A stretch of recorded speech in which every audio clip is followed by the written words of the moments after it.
New tonight on Our News Live at 7, how proposed amendments could allow casino gambling for Bahamians.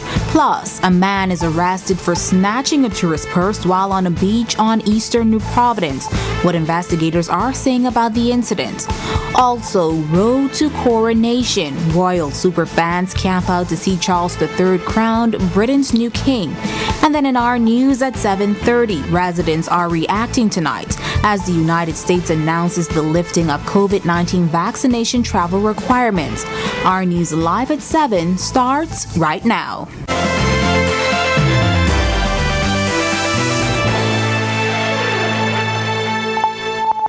Welcome to Our News Live at 7. Thanks for joining us tonight. I'm Jamila Mizik. The Gaming Board of the Bahamas looking to make amendments to gaming regulations. Among those amendments include the possibility of Bahamians being allowed to gamble at casinos and adjusting the law to allow for members of cabinet or their families to hold gaming licenses. Berthany McDermott has the details.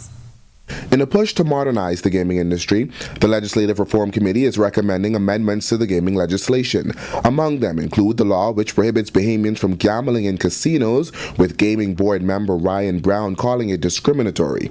Currently, residents, including citizens and permanent residents, cannot sit at a slot machine at Atlantis, Bahamas, or Resorts World and gamble. This should not be in a modern country. Similarly, tourists cannot gamble in number houses. Gaming Board Chairman Dr. Daniel Johnson says the proposed regulations were presented to all stakeholders. These industry partners, I think, in the initial response has been excellent.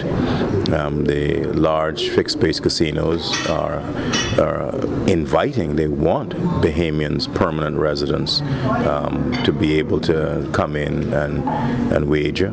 But that's not the only amendment with proposed adjustments. It is envisioned that Section 25(1)(c) of the Act, which currently provides that a person may not hold an employment license if that person is a member of the board, a member of the cabinet, or is a family member of such person. It is proposed that will be deleted. If not deleted, it is proposed that it will be amended to remove a member of cabinet from the list of people who are disqualified, or if the board determines there is no conflict of interest.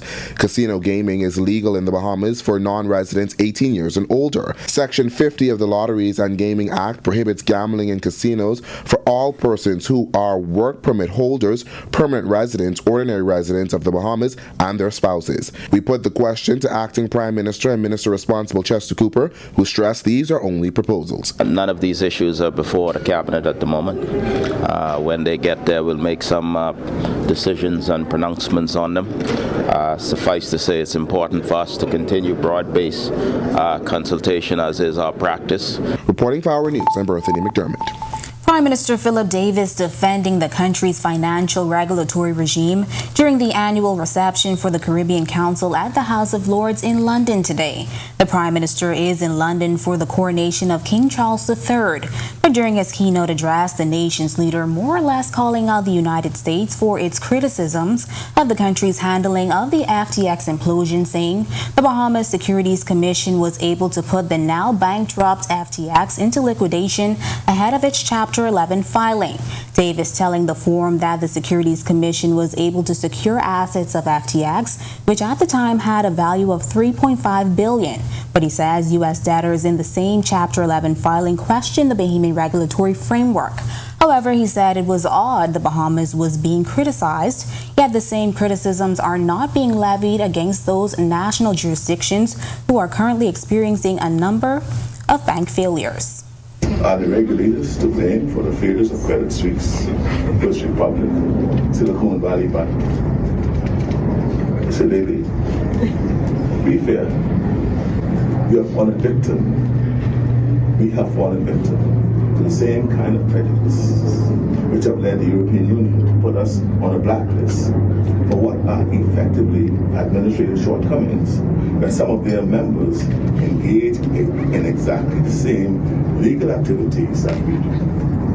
Are we expected merely to do as they say? not as they do.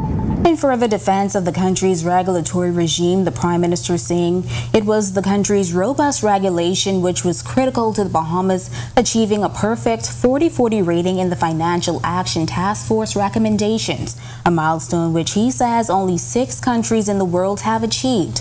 Prime Minister Davis went further, saying he has and will continue to speak forcefully against what he called distractors at the United Nations and elsewhere, and says the country is grateful that an Irish member of the European Parliament has joined him in also making the point in the debate over financial regulatory framework in other jurisdictions.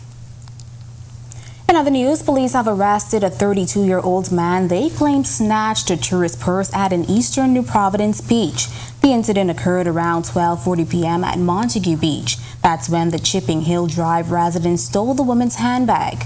Moments after the incident was reported, officers arrested the suspect, fitting the description of the purse snatcher in the Harbor Bay area. The victim's handbag, which contained ID cards, cash, and other personal items, was recovered. Meanwhile, Immigration Minister Keith Bell said the country will not stop the repatriation of illegal migrants, despite a United Nations committee calling on countries, including the Bahamas, to suspend deportations to Haiti.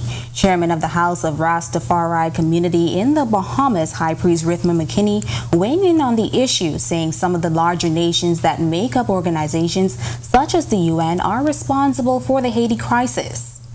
The Haitian crisis is just start yesterday. You know, it was oppressed by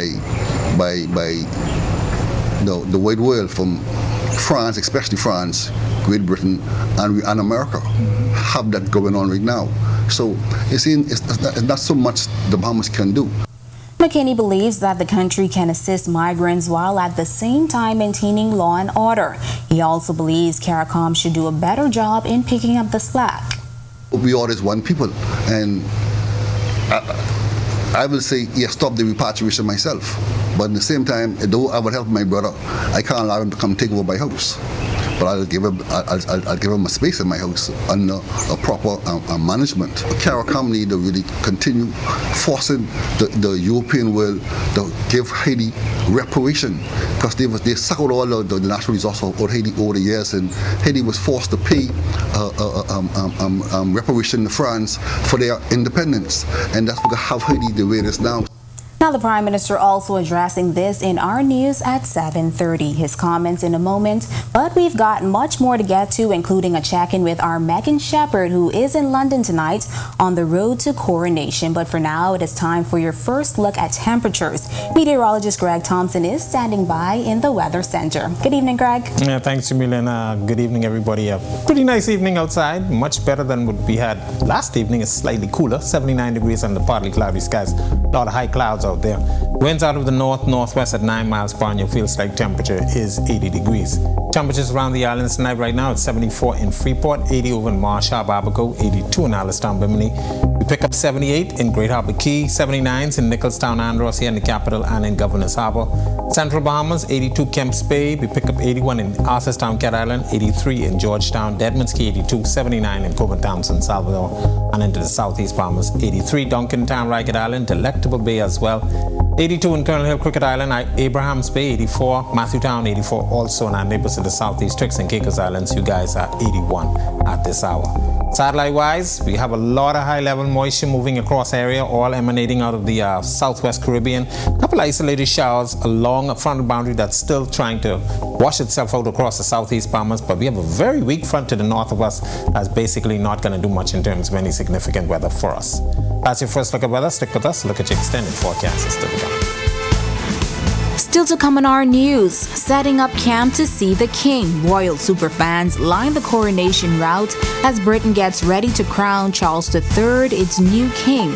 Plus, Grand Bahamas minister responding to a recently approved water supply rate hike, why she says she can't get behind the regulator's decision.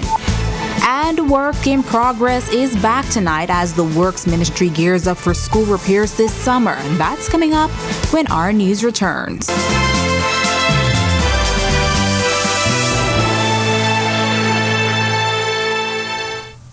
While the British government is working feverishly to prepare for the royal coronation on Saturday, it will all be for naught if there were no adoring fans. Well, some fans are so dedicated to the royal festivities that they've been camping out in front of Buckingham Palace for days. Our Megan Shepherd fills us in. The mall leading up to Buckingham Palace is usually crowded with those seeking to get a glimpse of the royal family. But on special occasions such as this, those numbers can multiply. With thousands of adoring supporters expected to witness the coronation on Saturday, some have decided to camp out on the mall from as far back as Monday. The atmosphere builds up slowly, and this is all part of it. So for me, there's no point in just turning up on the day. You're not getting the full experience. Being here early, you get everything. I've just loved to watch the royal family since I was little, and this will be a once-in-a-lifetime event for me, I hope. Long live the king. So, is this your first royal event? No. We were here for the Jubilee last year and met Lucy. And for those that were at the mall around 2 a.m., they were privy to a sneak peek of the royal rehearsals. Unbelievable. It was remarkable.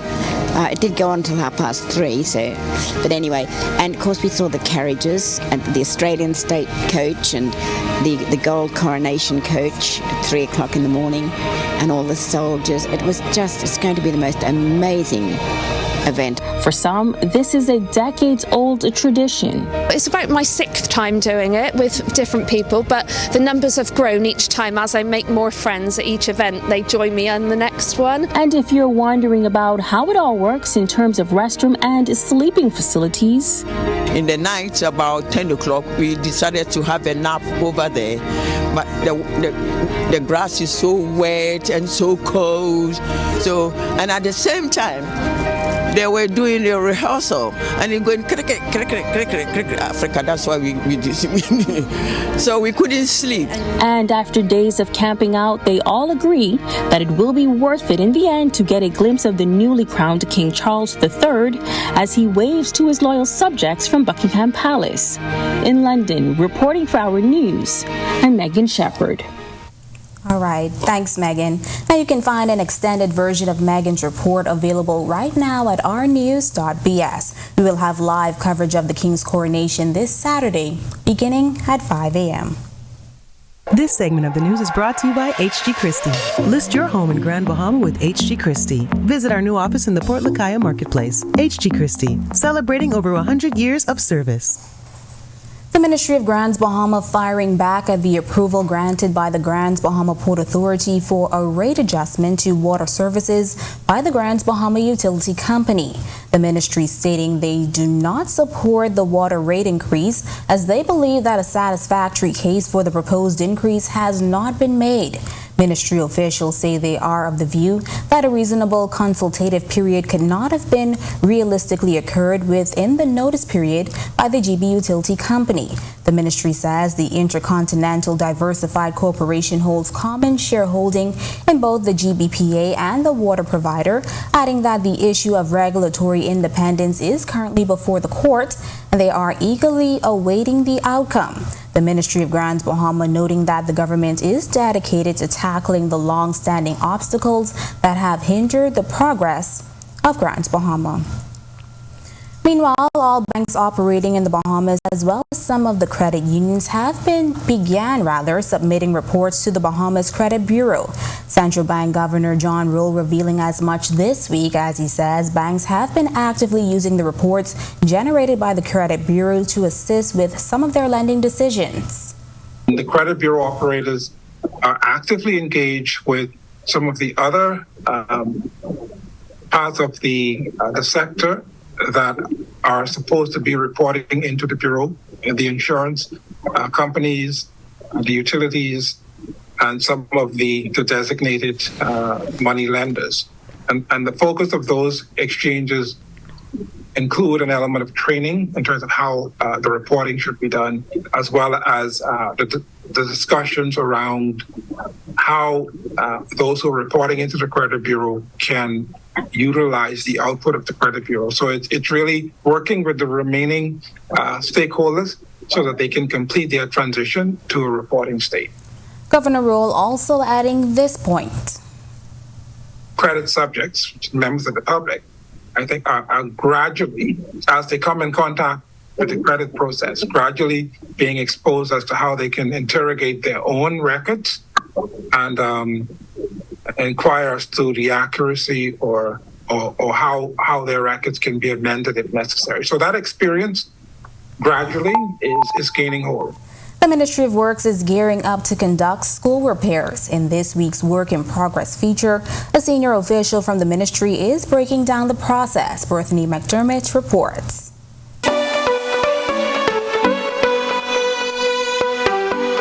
As the end of the school term draws near, the Ministry of Works and Utilities is preparing to go in to make the necessary upgrades and improvements. Chief Information Officer in the Ministry of Works, Harrison Lockhart, says all of the schools have been assessed to determine what's needed. There are right now a total of 197 bill of quantities that we're putting together. That does not say how many different schools it is, because you have some schools that have multiple things.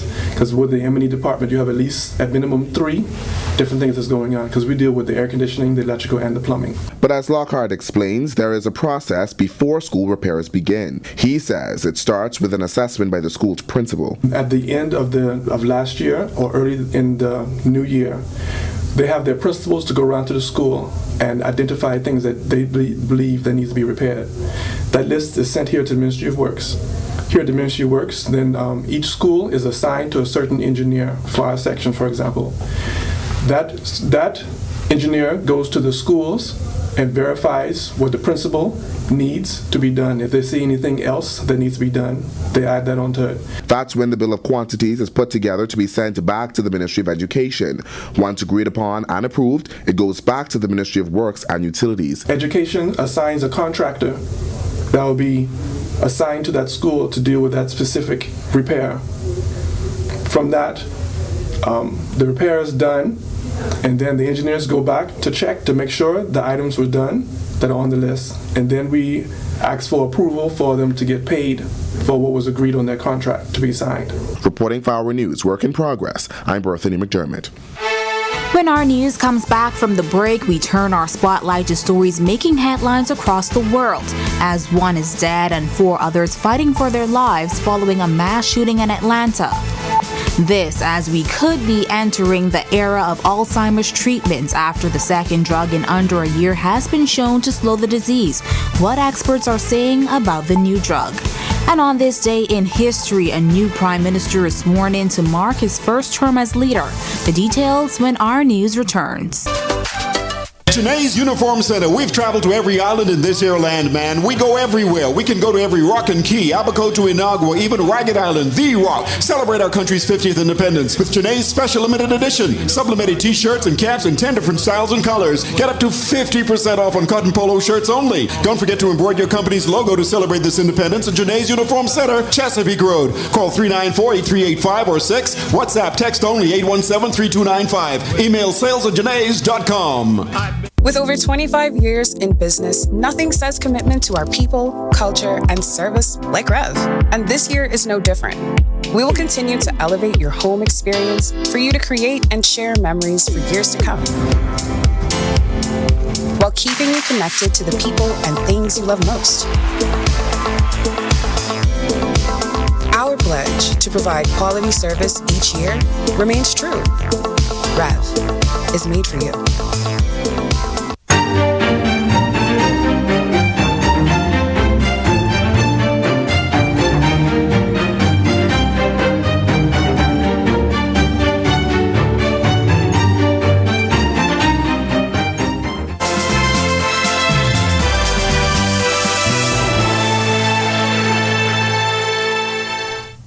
This is Our News. Welcome back. We turn our attention now to stories making headlines across the world.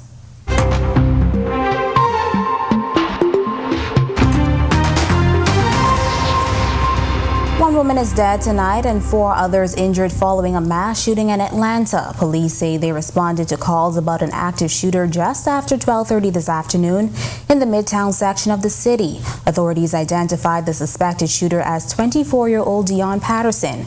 Atlanta Mayor Andre Dickens warning the public that the suspect is still at large and is armed and dangerous. Atlanta's police chief said at the briefing that the suspect had carjacked a vehicle to make his escape. We do know that Mr. Patterson, our suspect, left the building. We believe he carjacked a vehicle a short distance away and was able to flee the scene as the law enforcement agencies were descending on this area. We believe he has left the area. He may not still be in that vehicle. So I don't want everyone to be focused on the vehicle, which has been recovered. You know that we are dealing with someone that is armed and dangerous. This is a deadly situation. This individual has just indeed conducted an act that we want to make sure that you know that if you see him, do not approach, but you are to call 911.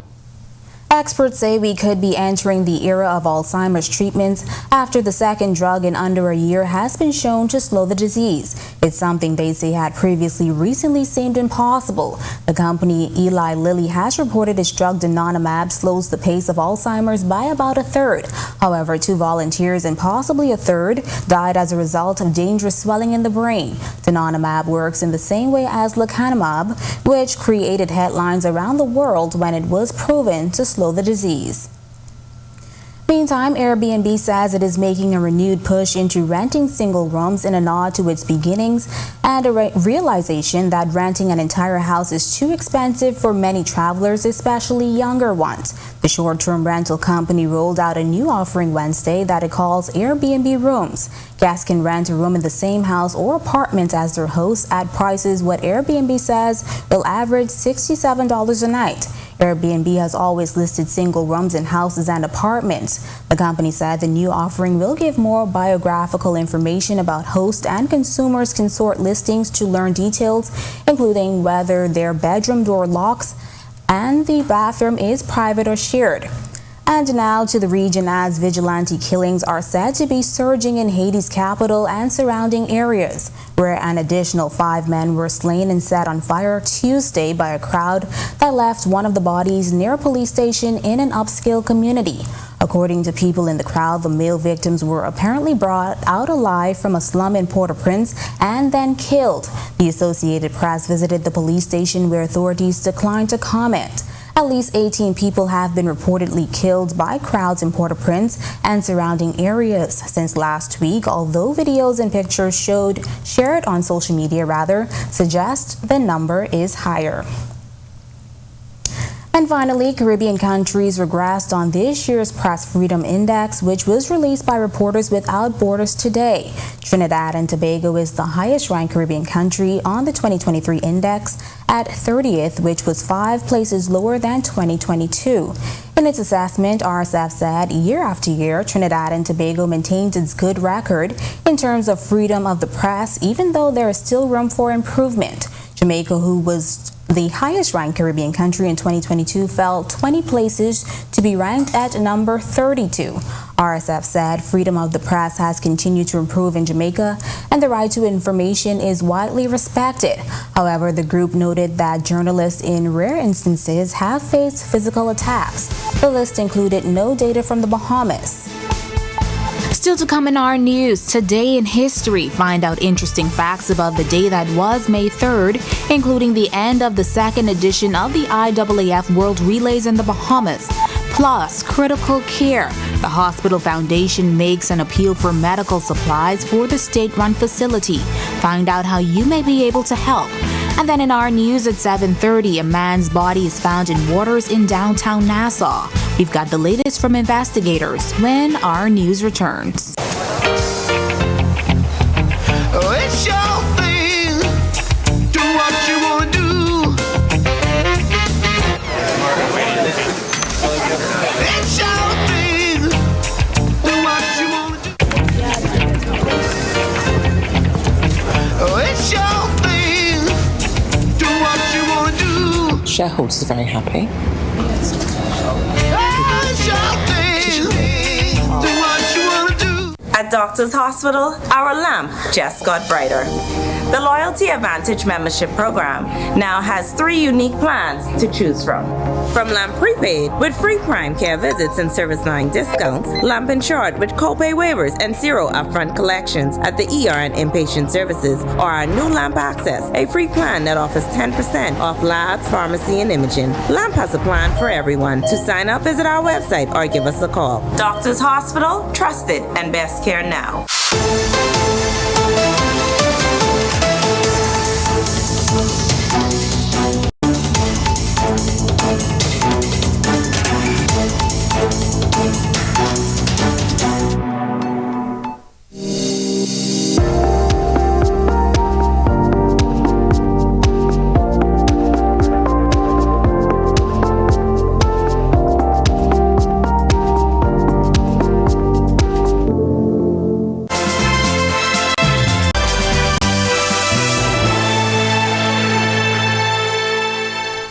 Welcome back to our news. It's now time to turn our spotlight on events that shaped the day that was May 3rd. Take a look.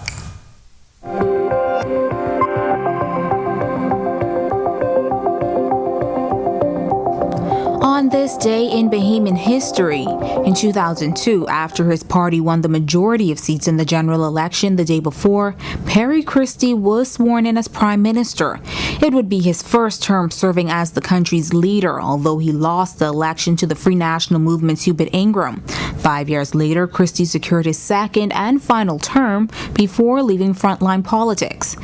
Then in 2015, the second IAAF World Relays that was held in Nassau at the Thomas A. Robinson National Stadium came to an end. Then on May 3rd, 2020, then Prime Minister Hubert Minnis made a national address saying at the time the country was making progress in its fight against the COVID-19 virus. He announced a 24-hour curfew from Monday 5 a.m. to Friday 9 p.m. would continue, as would the lockdowns from Friday at 9 p.m. to Monday's 5 a.m.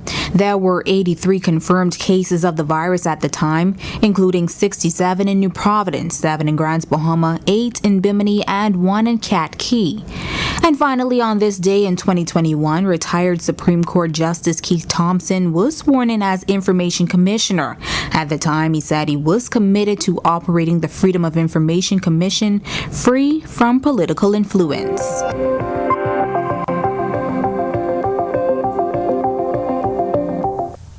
And finally, the Public Hospital Authority Foundation is appealing for donations for public as medical institutions around the country are in need of medical supplies. Unit Manager of the Intensive Care Unit at PMH, Paulette Claridge, sharing some of the items that are needed. There are other things we need in the hospital, those who want to donate. We still need feeding pumps. We need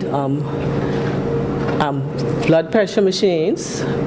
We need IV pumps.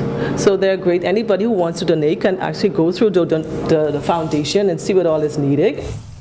That foundation is headed by Alana Major. She shares that all donations, no matter the size, are welcomed. We welcome donations big and small. There's no donation that's too small, and actually there's no donation that's too big either. We definitely need the help and the support. Every association has the opportunity to do this, but we also invite corporate sponsors to come along and partner with us as well in a number of our endeavors. So once you contact us, we'll be able to give you a good idea of what our needs are for the hospitals, not just here, but also for the Rand Hospital, for Sandlands Rehabilitation Hospital, and for all of our ancillary services.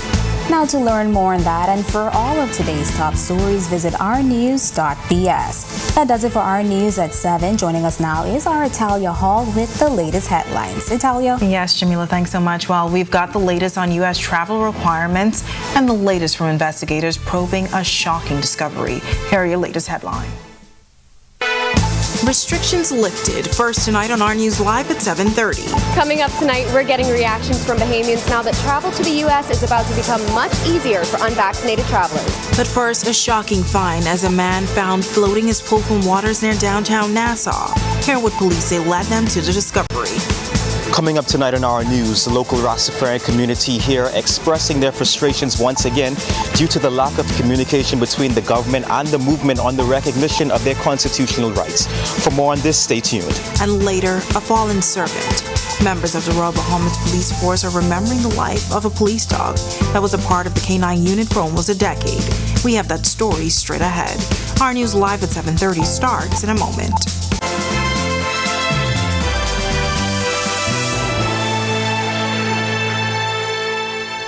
Welcome to our news and thank you for joining us. I'm Natalia Hall. International air travelers will soon no longer have to show proof of COVID vaccination when arriving in the United States. Our Marlena Leonard got reactions from residents. It's been 3 years since the start of the pandemic, and today we're getting responses from Bahamians after the U.S. announces that this month they'll be dropping their vaccination requirement for incoming travelers. The Biden administration announced that COVID-19 vaccination mandate for international travelers is coming to an end on the 11th of this month. Nicole Henfield tells us although she's vaccinated, she's happy for Bahamians who will have the opportunity to travel again. I think it'll help, a lot of people that didn't want to be vaccinated, and it's their personal choice, and so I think that will help them to mobilize and get into the States and do some shopping or maybe even further education, and now they won't have that restriction. Spencer Thompson is also vaccinated, but says it's good news, especially for those who had medical reasons for not getting vaccinated before. Like I say, I think that's going to be a great move in the right direction, because there were a lot of people who were reluctant to go because of the fact that they were afraid of vaccination or unable to take them because of medical reasons. While Ruthie Mae Presenti told us she has no plans to travel to the U.S. anytime soon, she can think of many who've been waiting for years to travel again. Wow, there's so many were waiting on this privilege, It gives you a choice, We were under the impression we had no choice when it came to that, and we wouldn't want to feel that we don't have a choice.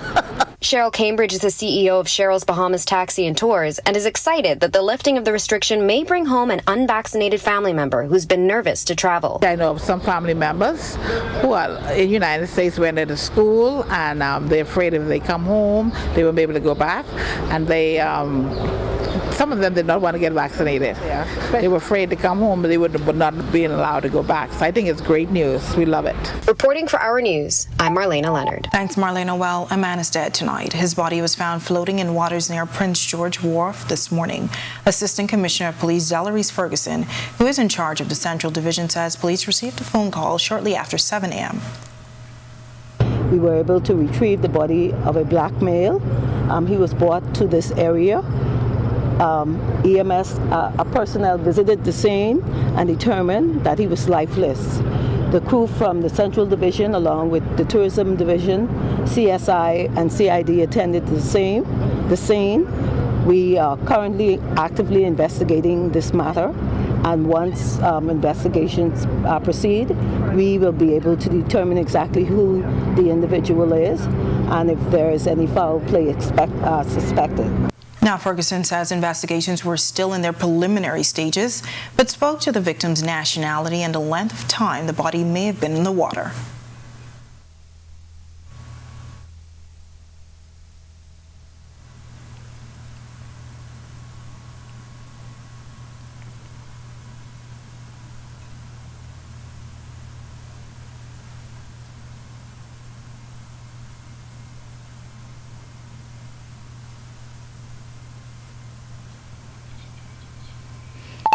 All right, we apologize for that technical difficulty. While the Gaming Board of the Bahamas is signing a memorandum of understanding with the Turks and Caicos, and according to the chairman, Dr. Daniel Johnson, it's an opportunity for the Bahamas to export its expertise with respect to our local industry. In the first instance, we were asked to do something with Turks and Caicos, which is our nearest neighbor, has a great history, of course, with the Bahamas, and that was a consulting service about their gaming industry. Phase 1 is complete, and we now have signed the memorandum of understanding to proceed with Phase 2 to assist them in their regulatory framework and getting them up to speed, and it has been fantastic. Johnson says the services sometimes take between a year and 18 months to complete. Turks and Caicos Island Game and Control Commission Managing Director Stuart Taylor says TCI is looking to get a better intimate understanding of how large casinos are operated. We want to pull on the Bahamas 100 years of gaming experience so we can implement what the Bahamas would have learned over the 100 years in the Turks and Caicos Islands. And also we want to help use the memorandum to foster and build capacity between our organizations. Well, Prime Minister Philip Davis says the Bahamas will pass on calls from the United Nations to halt deportation of illegal migrants. David, who is in London for the coronation of King Charles III, speaking with Our News after his keynote address during the annual reception for the Caribbean Council at the House of Lords in London today. He said the country is dealing with many externally driven issues and that resources are limited. I've heard the United Nations plea to us, but unfortunately it's a plea that I cannot accede to. The Bahamas cannot afford the burden of continuing of housing and keeping the amount of migrants fleeing from Haiti to our shores. We're already overburdened by the fact that we have to, by the fact of interception, detention, and sending them back. Our resources are limited. We have to address the climate change issues that continue to impact us and affect us. We are still recovering from Dorian, and most of our issues are externally driven. And so those countries who are out there who could help Haiti, I call on them, please come and help Haiti. Now, the nation's leader also speaking with our Megan Shepherd about that recent ruling by the Chief Justice Ian Winder, who ordered the demolition of shantytown structures belonging to just 2 people in the Bahamas. Winder saying he was not satisfied that proper notice of a previous injunction prohibiting expansion of structures in shantytown communities was given to residents in those areas. Although the number is much less than government has been pushing for, the Prime Minister saying his administration will abide by any court ruling. Now you can find his comments available now at ournews.bs and on the Our News Bahamas Facebook page. Temperatures are expected to stay warm for the rest of the week, but are there any showers in the forecast? Well, meteorologist Greg Thompson is in the Weather Center live with the first check on weather. Greg? Yeah, shower or 2 here and there, but those warm temperatures will continue throughout the remainder of the week. Courtesy of high pressure, we have a weak front that's trying to get in here, but nothing really with the front itself. You'll see that in our satellite picture. 79 degrees outside our studios now. Partly cloudy skies, the winds out of the north-northwest at 9 miles per hour. Your field slight temperature is at 80 degrees. Taking a look at our satellite picture, a lot of upper level moisture moving across us, and in terms of high level clouds, a couple isolated showers, the front to the north, as I mentioned, not really there, but that will not really get into our area and not affect us at all. That's your quick check on weather. Stick with us. Look at your extended forecast is still to come. Still to come on Our News, the end of an era for the city of Freeport, as several structures in the International Bazaar are being demolished. Give us the respect we deserve. Find out why members of the Rastafarian community say they want government to protect their constitutional rights. Our Joshua Williams fills us in. And later, a member of the Royal Bahamas Police Force K9 unit has died. His loss, a devastating blow to the team. We have that story coming up when Our News returns.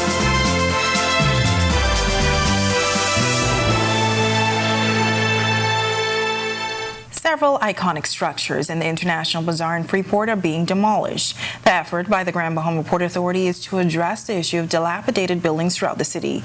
Now, the GBPA has said the issue with demolishing buildings in the bazaar is that there are multiple owners, but the assistant city manager is explaining how they got consent for this latest demolition. Talia, we would have been in communication with Mr. Darren Woods, the president of the Hotel Workers Union Association, for the past 18 months. And through our continuous efforts and him having the wisdom and foresight to realize that the buildings are a safety concern, he went to his executive board and got us approval to take down these buildings. The Asian and African structures that were damaged by fire were torn down by a bulldozer early Wednesday morning. Our News capturing aerial footage of the demolition at the bazaar that's been a part of the city of Freeport for over 40 years. According to the Vice President of Building and Development Services, Nakira Wilshcombe, they've made contact with all 15 owners in the bazaar. She says it's important for owners to know that the property remains in their hands once once demolished. These buildings have come to a state now where it is absolutely necessary. And you know that we would have had some fire a few months ago, and so it makes it now even more important and critical to begin this process of demolishing these buildings. And she says they will continue to make contact with the various owners of the structures to ensure that the GBPA is able to give the city a fresh, appealing look. Now, over the years, residents have expressed deep concern about the International Bazaar and has called for it to be demolished. Some even stating that the bazaar is the reason why the economy of Freeport is in an economic slump. Well, we certainly hear the concerns of residents and we're mindful of them. But again, residents also must understand that we, in this state, without the legislation that we need, we do not have the teeth or the wherewithal to be able to just knock down structures at will. As we gradually gain more and more permission, we would gradually increase our demolition exercise. All right, well, the Rastafarian community is once again sounding off against the Davis administration, insisting they have not kept their promise to respect and protect their sacramental right of cannabis possession. Our Joshua Williams reports. The Rastafarian community is at its wits' end when it comes to government respecting and protecting what they describe as their constitutional rights. Leader of the Ethiopian Africa Black International Congress in the Bahamas, Ambassador Rithman McKinney, says they are tired of the back and forth and a lack of response from the Supreme Court after 2 years of deliberations. One of those rights, they say, involves the use of marijuana as a sacrament, something public relations representative for the movement, Tafari Thompson, says is no different than what other religious groups practice in their services. Our sacrament is a ritual. Just like how the young children would get consecrated at 11 to 12 years old and be given their wine and their bread, same way in the Rastafari community, when our children reach certain age, they are allowed to partake in our sacrament. Priest Javon Thompson says daily life as a Rastafarian is hard. You know, being oppressed, being ridiculed, being held away from jobs, trying to, uplift ourselves. Ambassador McKinney says they will now take actions into their own hands if the government does not meet them at the negotiation table. Freedom is something they don't give. Sometimes freedom is something you have to take. So I guess we have to let start growing our sacrament and what can be, because we know this is something, it's in the book, it's something that they just need to respect, not to really give us, because it's already there already. So we're hoping that early in the future we will start growing our sacrament. Cannabis legislation has been on the table for years without success, despite several neighboring countries already having passed similar laws. Last June, Attorney General Ryan Pinder said the Davis administration intended to advance comprehensive legislation to regulate a medical cannabis industry and a separate framework for industrial hemp. Reporting for Our News, I'm Joshua Williams. All right, thanks, Josh. Prime Minister Philip Davis paying a special visit to the National Archives in London today. Davis, who toured the facility, had an opportunity to view the archive's special collection on the Bahamas. He's sharing this takeaway from the timely visit. This also reminds me that we truly need to look at how we keep and restore our records for future generation to be able to understand what is happening today, so as to inform their future. Because understanding what's happening now will cause the next generation to avoid some of the pitfalls that we may have fallen into. He adds that the visit was quite revealing to see some of the challenges the Bahamas faced as a country. We see some of the sympathies being expressed by governors who are very anxious and concerned about the treatment of the majority of the people, the Negroes, as they call them in their dispatches, being deprived of education, basic necessities, lack of education, etc. I mean, it's rather revealing. Now, the Prime Minister, as we mentioned, is in London for the coronation of King Charles III. Join RTV on Saturday, May 6th at 5 a.m. for live coverage of the historic event. When Our News comes back from the break, the Royal Bahamas Police Force mourning the death of one of their very own. Rexo, a canine who's been on the front line in the fight against crime, has died. We have his story straight ahead. We have a big weekend coming up for Bahamas rugby, and the senior men's national basketball team is set to ride again this summer. Stay with us. Our Sports is next. and passing clouds over New Providence today as temperatures stayed in the low 80s for the most part of the day. Meteorologist Greg Thompson is back in the Weather Center right after this break. Stay with us.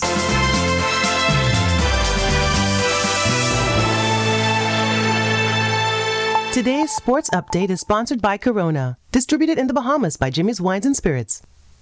This is Our News. Welcome back. A major rugby match in Grand Bahama and a youth rugby clinic in New Providence this weekend, and the men's basketball national team returns to play this summer. Tej Adderley is up now with a check on sports. Tej? Thank you, Italia. Hello, good evening, welcome to Our Sports. This weekend is a big one for Bahamas rugby. The league's semifinals are scheduled for this weekend in Grand Bahama, and a youth clinic is scheduled to take place in New Providence. The island of Grand Bahama will play host to the Bahamas Rugby League semifinals this weekend, and a youth rugby camp is also set to take place in the capital. Freeport will host the Cuckoos Rugby Club out of Nassau on Saturday at 2 p.m. on their home turf in Grand Bahama. The winner will play for the CUB Bahamas Cup against a combined squad of Buccaneers and Bailu players in New Providence on May 20th. There will still be rugby in the capital as Bahamas Rugby will host a youth rugby outreach clinic at the Winton Rugby Pitch. Children ages 5 to 16 of all abilities are welcome to come out and learn the game. The Bahamas national basketball team will play against some tough international competition this summer for a chance to get into the Olympics. The Bahamas senior men's national basketball team is slated to play in the FIBA Olympic pre-qualifying tournament this August. The team will compete in Pool A against Argentina, Cuba, and Panama. The winner of the tournament will punch their clock to go to the 2024 Olympic Games in Paris. The Bahamas has 3 NBA players in a deep pool of talented, experienced professionals competing internationally. Look for Team 242 to make some noise in this tournament. And that was your look at sports. I'm Tej Adderley. Still ahead on Our News tonight, remembering Rexo. A member of the Royal Bahamas Police Force K9 unit has passed away. Hear why officers say the legendary dog was so special to the force. And warm temperatures across the islands on this Wednesday. Greg is back with your extended weather forecast when Our News returns. Stay with us.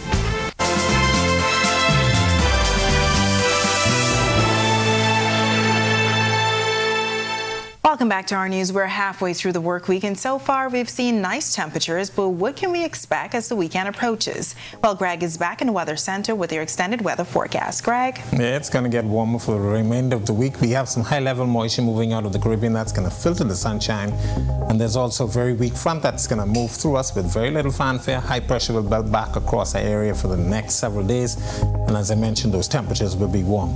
Nothing happening on the future forecast. Couple of spotty showers out there, and then quiet. High pressure in charge for the next several days and into the weekend.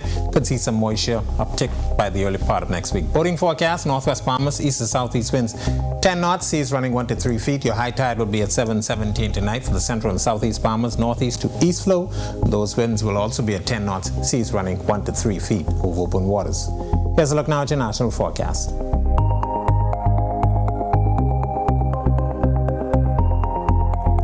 In your extended forecast, hot temperatures, they will be in the mid to upper 80s. And as I mentioned, by the end of the weekend and into early next week, an uptick in moisture. A couple isolated showers in the forecast, but quiet for the remainder of the week. That's a look at our weather. Back to you. All right, thanks so much, Greg. Well, members of the Royal Bahamas Police Force K9 unit are mourning the loss of a vital partner and companion this week after losing Rexo, an 11-year-old German Shepherd who served for 9 years with the force. Officer in charge of the police dog section, Assistant Superintendent Kyle Capron, tells us what made Rexo so special. He was not just any dog. He's a dog that the members of this unit classify as a legend. He has been nothing short of miraculous in some of the feats that he would have accomplished. Wherever it was hidden, he would find it. Persons would hide things underground. They would hide things underwater.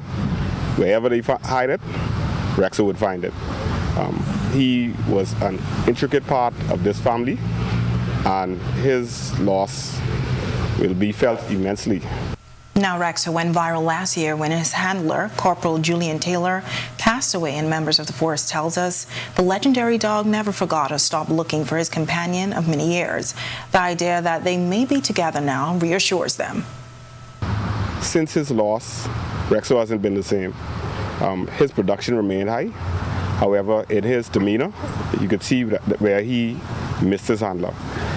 He would come out of the kennel, and sometimes he wouldn't want to return to the kennel. seemingly always looking for where's handlers. And you all saw the viral images where it seems as if he knew, and I think that he probably wanted to go home to meet him. All right, may Rexo rest in peace. And before we leave you tonight, just a quick programming note. Join us, the RTV team, this Saturday as we bring you live coverage of the King's coronation beginning at 5 a.m. Be sure and join us as we mark the historic event. And with that, we thank you for joining us for our news tonight. On behalf of the entire team, I'm Natalia Hall. We'll see you tomorrow night. Have a great evening.